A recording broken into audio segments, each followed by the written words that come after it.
आणि चवीदार शेजवान चकली. आणि ही चकली बनवताना अगदी खूप टेस्टी आणि छान येते. हिला बनवणं अगदी सोप्या पद्धती सोपी आहे. काही त्याचं काही करायचं नसतं. तर चला मग बघूया ही शेजवान चटणी कशी बनवायची. त्याच्यासाठी मी इथं 1 कप मैदा घेतलेला आहे, सॉरी तांदळाचं पीठ घेतलेलं आहे, 1 कप घेतलेलं आहे. आणि त्याच्याही पेक्षा लहान जो कप असतो त्याच्यावर मी एक हे बेसन पीठ घेईल. आणि बेसन पीठ थोडंसं टाकायचं, जास्त नाही टाकायचं आहे. 1 कप मी तांदळाचं पीठ, तर अर्धा कपला बी कमी बेसन पीठ घ्यायचं. हे दोघं वस्तू घेऊन त्याच्यानंतर मी इथं टाकणारे ओवा. तुम्ही एक मोठा चम्मच घेतलेला आहे, ते चांगलं चुरून टाकायचं, म्हणजे त्याचा वास तो खाण्यात येतो. नंतर मग ही तिळी आहे, पांढऱ्या कलरची तिळी. त्यानंतर मग थोडंसं त्याच्यात चवीनुसार मीठ. आणि त्यानंतर थोडंसं लाल तिखट, हळद, हळद, हिंग आणि धने पावडर हे सगळं टाकून घ्यायचं आहे. मीठ तुम्ही तुमच्या चवीनुसार टाका. आणि त्यानंतर मग हे सगळं मिक्स करून घ्यायचं आहे.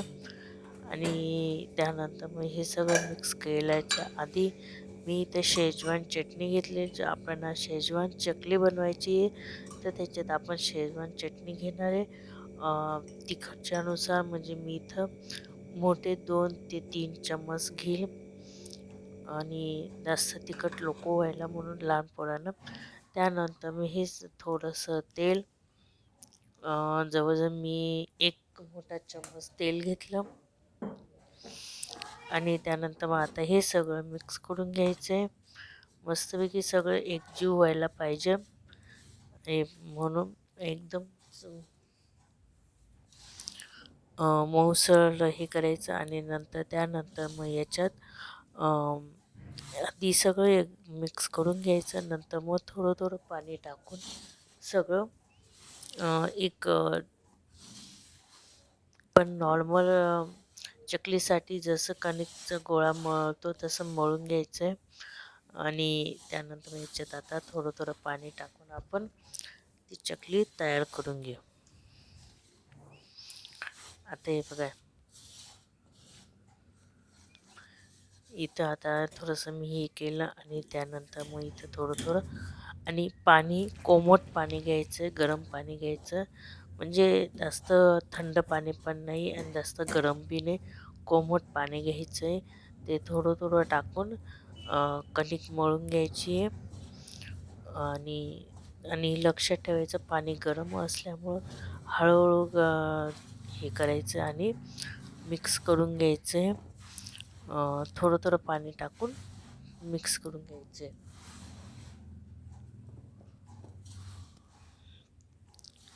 तर हे बघा, इथं मस्तपैकी थोडं थोडं टाकायचं आहे, जास्त नाही टाकायचं. अगदी जेवढं लागतं ना तेवढं टाकत राहायचं. जवळजवळ मला 1 ग्लासभर पाणी लागलं. मी ग्लास मोजून मी पाणी ठेवलं होतं. 1 ग्लासभर मला पाणी लागलं इथं कणिक मळायला. त्यानंतर माझा कणिकचा गोळा तयार आहे. आता याचे मी ना 2 ते 3 तुकडे गोळे करेन आणि ते साच्यामध्ये टाकून आपण हे करू. तरी मी आधी थोडा वेळ 15-20 मिनटं इथं झाकून ठेवून देईल. आणि त्यानंतर तोपर्यंत आता हे होतं आहे, तोपर्यंत आपण तेल, मी एक साईडला तेल गरम करायला ठेवून दिलेलं आहे. आता तेल गरम होते तोपर्यंत आता हे अजून परत एकदा चांगलं मळून घ्यायचं. 15 ते 20 मिनटानंतर बघा मऊसर होऊन गेलं ते. आणि त्याची मी आता ना थोडे 2 गोळे करून घेतलेले आहेत. आणि इथं मी चकली साचा घेतलेला आहे ह्या पद्धतीचा. तुम्ही तुमच्याजवळ जसं असेल त्या पद्धतीचा चकलीचा गोळा घ्यायचा. नंतर मग याच्यात आता मी हा टाकून घेईल. आता मी याच्यात ना तुम्हाला 2 प्रकारचं करून दाखवेल. खाली आपण हे करून बी आणि एक डायरेक्ट तेलामध्ये पण. आता बघा या पद्धतीने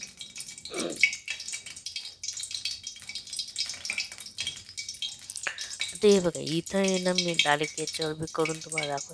आता इथे ना असे लांब लांब चकली तयार केली तरी चालेल, गोल आपण नॉर्मल चकली करतो तसं केलं तरीही चालेल.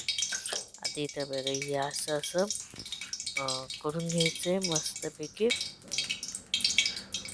इथे ना असं आपण करू शकतो, पण नाही आहे ना तुकडे तुकडे होतात. म्हणून मग माझं म्हणणं आहे की तुम्ही डायरेक्ट तेलामध्ये करा, ते अगदी सोपं पडतं. आता हे मी करून दाखवलं. आता मी डायरेक्ट तेलात कसं करायचं तेही तुम्हाला दाखवून देते. इथं मी आधी तेल चेक करून घेतलं, तेल गरम झालं का नाही. आणि जेव्हा डायरेक्ट तेलात करतो ना तेव्हा गॅस थोडा कमी करून द्यायचा, फुल गॅस नाही ठेवायचा. आणि नंतर मी जसं आपण शेव पाडतो ना त्या पद्धतीने हे पाडत जायचे. इथं थोडेसे तुकडे होतात पण काय हरकत नाही, आपल्याला ते नंतर तुकडेच करायचे. हे बघा इथं असं डायरेक्ट तेलात करून घ्यायचं. या पद्धतीने छान येतात हे पण. आणि साईडला आपण केलं तेही चालेल. आणि वाटलं तर तुम्हाला ते तुम्ही चकली जेव्हा आपण साधी चकली बनवतो तसे केलं तरी चालेल. हे मस्त असे गोल्डन कलर येतो तेवढं मस्त ते तळून घेईल. जास्त हलवायची गरज नाही आहे याला. मस्त असं प्रेस करत राहायचं, त्याच्यावर तेल टाकत राहायचं लागलेच. आणि नंतर म्हणजे ते थोडंसं याच्यासारखं झालं की ते पलटून घ्यायचे. पलटवायला थोडंसं हे होतं, पण मग आपण तुम्ही चम्मच या कशाच्या साहाय्याने मदतीने तुम्ही उलटून घ्यायचे. इथं मस्त मी आता गोल्डन कलर येतो ते तळून घ्यायचे. आणि त्यानंतर मग इथे मस्तपैकी आता कलर मस्तपैकी चेंज झालेला आहे, तुम्ही बघू शकता. खूप सुंदर कलर आलेला आहे शेजवान चकलीला. हे बघा मस्तपैकी किती छान कलर आलेला आहे. टेस्ट तर त्याच्यापेक्षा छान आली. आणि आता हे मी काढून घेईन.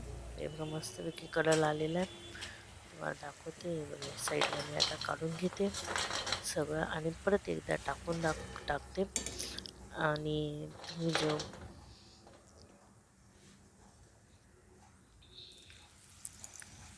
हे बघा आता मी ना ते जे माझे हे बघा जे मी तव्या साईडला परातमध्ये काढले होते ते मी टाकते. ते ना उचलायचे तुटून जात होते म्हणून थोडे झाले. पण मग म्हणून मी म्हणते तुम्ही एक गोल चकली करा, नाही तर मस्त डायरेक्ट तेलामध्ये करा, म्हणजे ते छान येतात. हे ना जास्त तुकडे होऊन जातात, छोटे छोटे तुकडे होऊन जातात, एवढे तुकडे लोक. हे बघा इथे मस्त जातं हे मस्त तळून घ्यायचं त्या पद्धतीने. त्या पद्धतीने मस्तपैकी तळून घ्यायचं आणि मस्तपैकी गोल्डन कलर तळून घ्यायचे. मस्तपैकी छान कलर आलेला आहे, तुम्ही बघू शकता. आता मस्तपैकी गोल्डन कलर तळायचं हे मस्त काहीच नाही. आणि आपण नॉर्मल चकली करतो तसंच, पण याची शेजवान चकलीची खूप म्हणजे खूप छान लागते आणि खूप टेस्ट देते. तुम्ही एकदा नक्की ट्राय करा. आणि तुम्हाला जर माझे व्हिडिओ आवडत असतील प्लीज मला कमेंट करत नक्की जा. आणि तुम्ही कोणते कोणते रेसिपी ट्राय करता ते मला कमेंट प्लीज सांगत जा, ज्याच्याकडून मला अजून होईल आणि अजून मला नवीन नवीन रेसिपी तसे माझे ब्लॉग पण मी खूप आता कमी टाकायला लागले. प्रयत्न करेन की रेग्युलर ब्लॉग टाकायचा नक्की प्रयत्न करेन. हे मस्तपैकी गोल्डन झालेले आणि आता हे मी सगळं काढून घेते. आणि त्यानंतर आता मी परत एकदा तुम्हाला करून दाखवते. मला तर हे बेस्ट ऑप्शन लागलं की डायरेक्ट याच्यात तळायचं. खूप सुंदर येतात हे पण, काही काही लागतात मिळतात आणि हे कसं एकसारखे येतात आणि जास्त तुकडे होत नाही बारीक मस्त इथे मोठे तुकडे होतात त्या पद्धतीने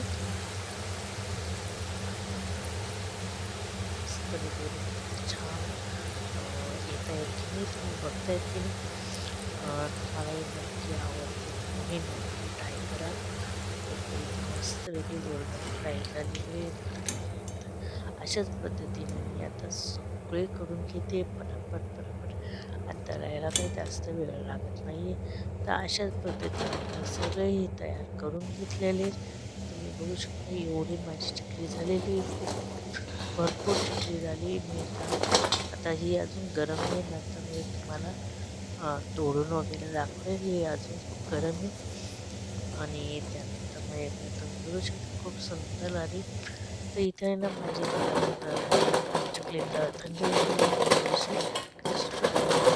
जास्त बारीक तुकडे नाही करायचे ते मी आता तुम्हाला तोडून दाखवते तुम्हाला नक्की आवाज येत असेल किती छान कुरकुरीत आलेली आणि टेस्टी आलेली तशी ही तुम्हाला शेजवान